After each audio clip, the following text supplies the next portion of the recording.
Hi everybody, this is Tracy. My channel is dedicated to helping victims of abuse, specifically narcissistic abuse, but really we don't care what we call them.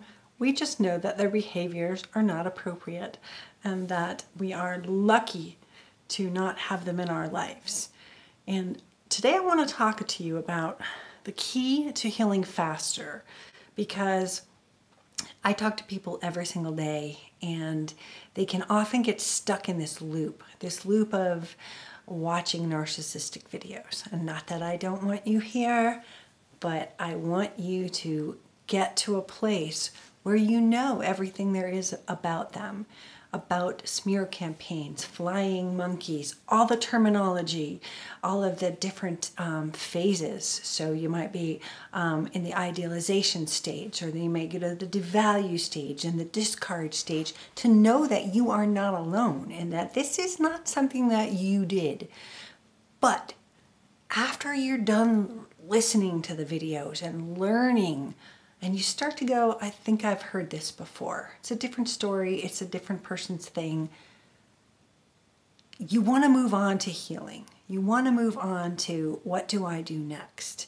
And that means you have to look at yourself and look at your vulnerabilities and look at your assets that made you a target.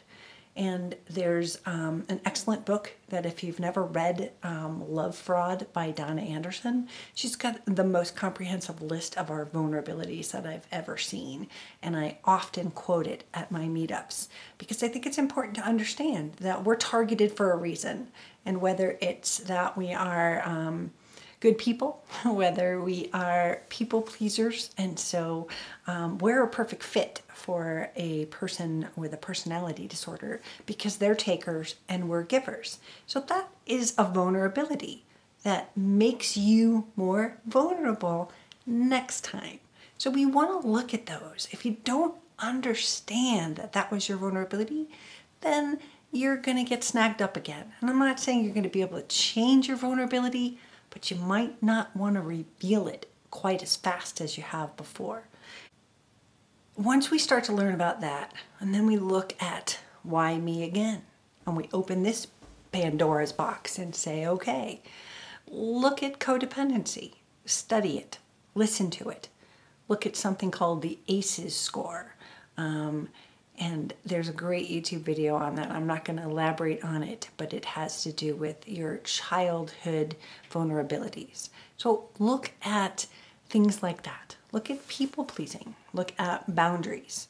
Do you have boundaries? Have you always had boundaries? Do you know how to enforce boundaries? Because if you don't, guess what? You are going to be narc bait again.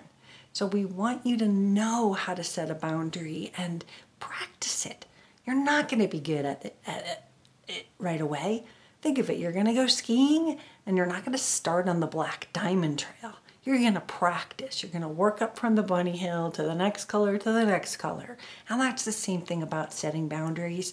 First, you have to choose your boundaries wisely and decide which ones you're going to enforce. And then you have to stick to the punishment or the consequence, if you would. These are things that you're going to need to learn. And then after you've learned about yourself, look at other things like abandonment issues. Maybe you don't even know that you've had them, but if you've been abandoned by someone that you thought you loved and you thought you were in a relationship with, a big core part of what's going on inside of you is that you feel abandoned. How could someone that you love do the things that they've just done? It's brain fuckery. You're just sitting there thinking, how could they be doing this? How could he say I'm a terrible mother when you know for a fact that that is one of your best assets? Your assets were that you would take care of their children. Maybe you're a really good dad and your partner wasn't a good parent. And so they're going to target you for that vulnerability and they're going to exploit it. And so when they exploit it and they call you a bad parent in court, you need to understand how all of these pieces fit together.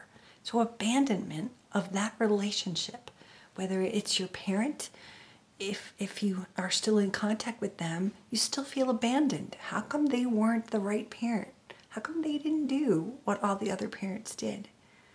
How come they didn't love you or treat you right or tell you that they were proud of you? All of these things equal abandonment, and we need to look at that core. We need to look at the core of shame, vulnerability, and so many other things that in order to heal, we need to look at these pieces of the puzzle. It's not just about them. And I'm not saying that you are responsible or that your accountability is that you did something wrong. But you did something wrong for yourself. The lack of self-love in taking the abuse that we've taken is something we need to look at. And why did we take the abuse? Why did we do it? Because we loved them. We believed in them. We listened to the excuses. We thought, oh, maybe he had an extra drink tonight. Or maybe she just had a really bad day at work and that's why she's sort of lashing out at me. But when that becomes a pattern in your life, it's not healthy. And yet, maybe you tried to do something about it and maybe you didn't. So in looking at all of these factors that go into it, it helps us unravel the puzzle and we take accountability. We need to learn forgiveness. We need to understand that we are not condoning what they did with forgiveness. We are simply releasing the attachment to what they did to us and just saying, I can't do anything about it. I just want it to go away. I just want the pain from this to kind of not be in my life every day. I don't want to wake up and think of them. I don't want to sit there and wonder, what if I had done this? What if this had been different? What if I had been more supportive? What if I had been? What if? If we don't look at those things, we're never going to heal. After you've learned all this, you'll be on your way to healing. And take yourself out of the narcissistic abuse stuff. If you're watching lots of videos, keep watching mine. But if you're watching lots of videos, cut it back. Say, I'm going to watch one TED Talk a day, one TED Talk a week, something that's uplifting, something that helps people heal. So take that time for yourself, make yourself a goal, and you will be okay. You're on your way to healing. It's not an easy ride. It's going to be up and down. We're going to have hills and valleys and things that we don't expect to come up. But if we prepare and if we make ourselves stronger by learning all of the things that we just didn't know that made us vulnerable before, then we're going to be okay. This is Tracy, and that is all I've got. Thanks for watching, and if you haven't subscribed to my channel, please do. If you haven't visited my website, narcissistabusesupport.com, where you can find thousands of resources for free counseling, and we've got some excellent courses on there, and we even have a quiz to find out what you should be doing next. Book recommendations, I've got them there. How about what to watch this weekend? Let's watch some narcissistic or sociopath, psychopath videos.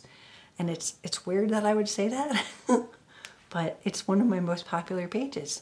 And the reason for that is that when we watch this behavior, it's like watching our life. But then we don't feel alone and we see, oh, that was gaslighting. Oh, that happened to me. So go and visit my website, watch me on my podcast or listen to me on my podcast, and have a great day. This is Tracy. Thanks.